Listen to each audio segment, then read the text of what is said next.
जय जिनेंद्र। जैन कहानियों में आज आप सुन पाएंगे तीर्थंकरों की विशेषताएं। तीर्थंकर नाम कर्म प्रकृति के बंध से जीव तीर्थंकर बनता है। ज्ञाता धर्म कथा में तीर्थंकर कर्म प्रकृति बंध के 20 कारण बताए गए हैं। नरक गति और देवगति से आने वाला जीव मनुष्य भाव में तीर्थंकर नाम प्रकृति का बंध करता है। जब यह बंद कर लेता है उसके तीसरे भाव में मोक्ष गमन निश्चित होता है। तीर्थंकर बनने वाला जीव पूर्व में 2 भाव से सम्यक्ति होता है। तीर्थंकर बनने वाला जीव जब अपनी माता के गर्भ में आता है तो माताएं 14 महास्वप्न देखती है।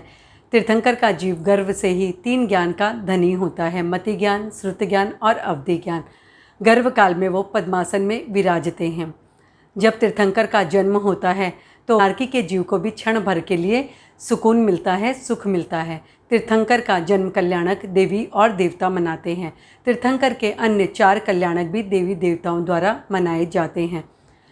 तीर्थंकर अपने समवयस्क बालकों से श्रेष्ठ होते हैं। तीर्थंकर का रूप लावण्य अद्भुत होता है। उनके शरीर में अद्भुत सुगंध फूटती है। उनके मल मूत्र और पसीना नहीं होता। उनके नाखून, बाल और दाढ़ी नहीं बढ़ती। उनके शरीर की छाया नहीं पड़ती है। तीर्थंकर के भोजन और वस्त्र की व्यवस्था स्वर्ग में होती है। तीर्थंकर जब बड़े हो जाते हैं तो इंद्र उनकी सेवा में आते हैं और प्रार्थना करते हैं कि आप धर्म तीर्थ की स्थापना करें, लोक कल्याण का मार्ग प्रशस्त करें। तीर्थंकर स्वयं बुद्ध होते हैं। वे दीक्षा के 1 वर्ष पूर्व से वर्षी दान देते हैं और उसकी सारी व्यवस्था देवताओं के द्वारा होती है। तीर्थंकर स्वयं दीक्षित होते हैं सिद्धों को नमन करने के बाद में और दीक्षा ग्रहण करते हैं। दीक्षा ग्रहण करने के साथ ही उन्हें चौथा ज्ञान यानी कि मन पर्यज्ञान प्राप्त हो जाता है।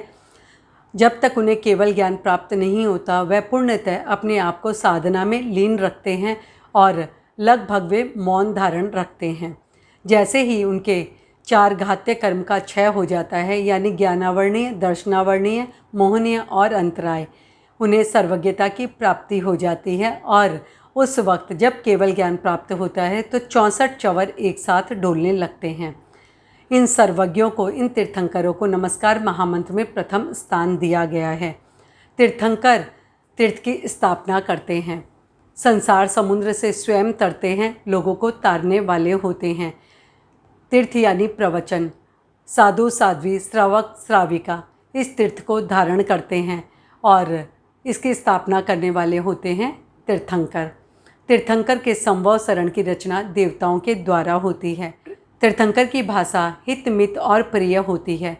सभी 12 प्रकार की परिषद उसे अपनी अपनी भाषा में ग्रहण करते हैं और प्रवचन को जीवन में धारते हैं। तीर्थंकर के शरीर की अवगाहना जघन्य 7 फीट और उत्कृष्ट होती है 500 धनुष। तीर्थंकर का आयुष्य जघन्यतः 72 वर्ष और उत्कृष्ट होता है 84 लाख पूर्व का। तीर्थंकर के 34 अतिशय और 35 वचनातिशय होते हैं। तीर्थंकर के जो 12 गुण होते हैं उसमें अनंत ज्ञान, अनंत दर्शन, अनंत चारित्र और अनंत बल, चारोच्छायिक भाव होते हैं और शेष 8 प्रातिहार्य, अशोक वृक्ष, दिव्य ध्वनि, देव दुंदुभि, पुष्प वृष्टि, स्फटिक सिंहासन, छत्र, चावर और आभा मंडल, ये 8 उदयजन्य होते हैं। 2 तीर्थंकर का कभी भी मिलन नहीं होता। एक समय में कम से कम 20 तीर्थंकर और अधिक से अधिक 170 तीर्थंकर हो सकते हैं। विदय क्षेत्र में निरंतर तीर्थंकर विराजमान रहते हैं, इसलिए उन्हें विहरमान भी कहते हैं। तीर्थंकर स्वयं धर्म का प्रवर्तन करते हैं।